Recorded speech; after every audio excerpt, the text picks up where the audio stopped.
In this session, we are going to understand what are measures of central tendency. Let's say we are going to study about a particular group.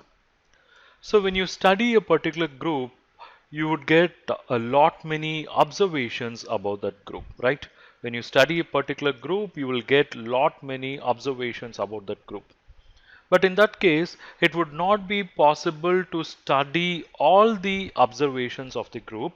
So what we need is we need a representative of the group.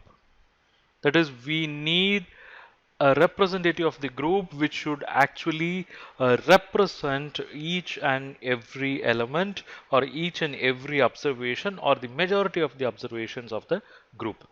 That means we must have a representative that should be central for the value of all the observations, and this central value will be called as a measure of central tendency.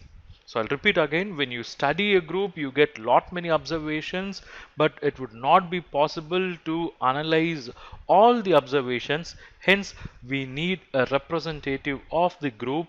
Such representative should be central value of all the observations, and this central value will be called as measures of central tendency.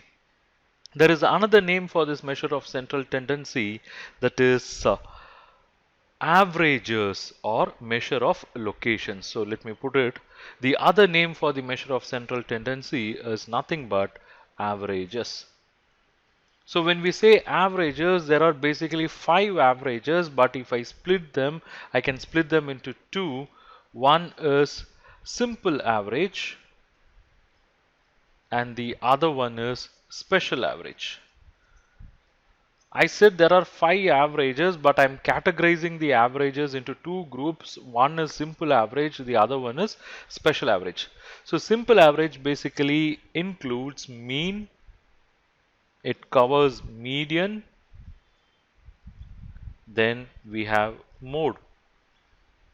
And the special averages are basically the geometric mean, which I'll write as GM, and then harmonic mean, which I'm writing as HM.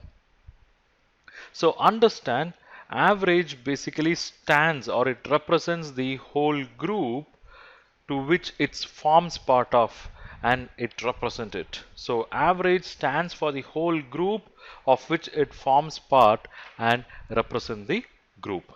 So you should also understand what are the characteristics of average.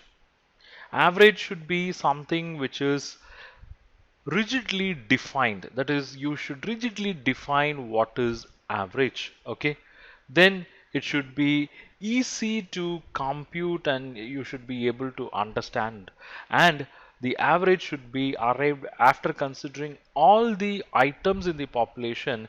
Then it should be based on the mathematical formula, and it should be available for the further algebraic treatment or say statistical sampling. Okay, and the most important point is this average should be the nearest to the most of the items in the data. So this is about the measure of central tendency and average. In the next session, I'll explain what is simple average. We call it as arithmetic mean. Thank you for watching this video. Hope you liked it. If you wish to learn more on this topic, do check our comprehensive online course. I have given the link in the description below. If you like this video lecture, do not forget to click on that like, share and subscribe button with bell icon.